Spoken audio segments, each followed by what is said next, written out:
الذین یاکلون الربا لا یقومون الا کما یقوم الذی یتخبطہ الشیطان من المس ذلک بانہم قالوا انما البیع مثل الربا۔ اور یہ خاص طور پر اس لیے کہ انہوں نے یہ کہا، ان کی یہ رائے ہے، ان کا یہ قول ہے، ان کا یہ دعویٰ ہے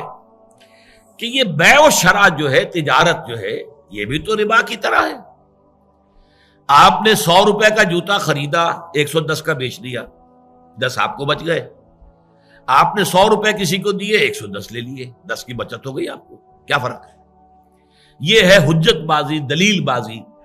اور اسی سے در حقیقت آج کے دور میں کمرشل انٹرسٹ یا بینک انٹرسٹ جو ہے،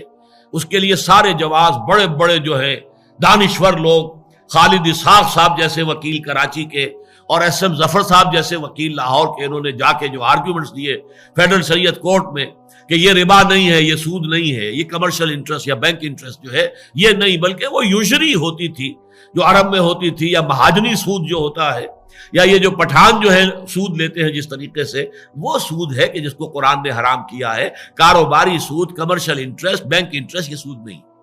لیکن واقعہ یہ ہے کہ دونوں سود ہے، یوزری بھی انٹرسٹ بھی، دونوں ربا کے درجے میں، اور دونوں کا رواج موجود تھا نبی اکرم صلی اللہ علیہ وسلم کے زمانے میں جب کہ یہ ربا کی حرمت آئی ہے۔ ان کے جو کاروانس جاتے تھے، قافلے جاتے تھے تجارتی، تو ان میں دونوں طریقے سے لوگ انویسٹ کرتے تھے، پارٹنرشپ بیسس پر بھی، بھائی اتنی رقم میری بھی ہے، شامل کر لو، جو نفع ہوگا حساب سے مجھے بھی دے دینا،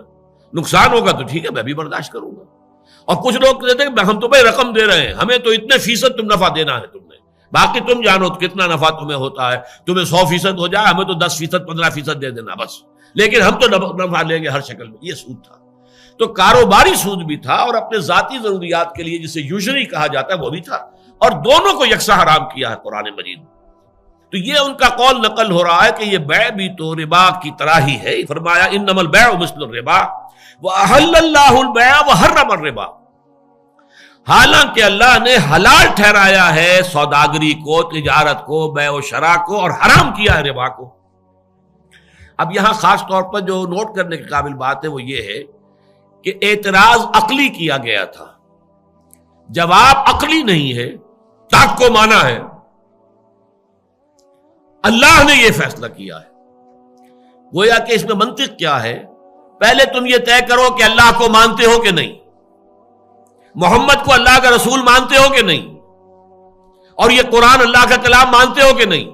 اگر 3 باتیں مانتے ہو تو اعتراض کرنے کا کوئی حق تمہارا باقی نہیں رہا۔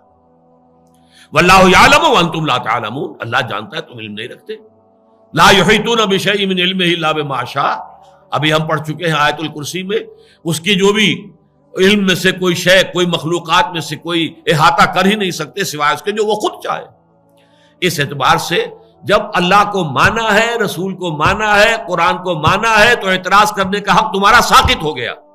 ہاں اگر اللہ کو نہیں مانتے، رسول کو نہیں مانتے، قرآن کو نہیں مانتے، تو ہم اس کے بارے میں بات نہیں کریں گے، پہلے اس کے بارے میں بات کریں گے کہ مانو، ورنہ ان چیزوں کے بارے میں بحث کرنے کا کوئی فائدہ ہی نہیں۔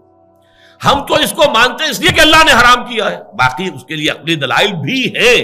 لیکن یہاں قرآن مجید نے در حقیقت جو انداز اختیار کیا ہے وہ یہ ہے کہ انسان کو جب وہ کہ اسلام لے آئے، اللہ کو مان لے، اللہ کی کتاب کو، رسول کو، اب اس کو بے چون و چرا اطاعت کرنی چاہیے۔ سمجھ میں آ جائے نور علی نور، نہ سمجھ میں آئے تب بھی اطاعت تو کرنی ہے، وہ آپ کے سمجھ میں آنے پر موقوف نہیں ہوگی اطاعت۔ احل اللہ البیع وحرم الربا، اللہ نے حلال ٹھہرایا ہے بیع کو اور حرام کیا ہے ربا کو۔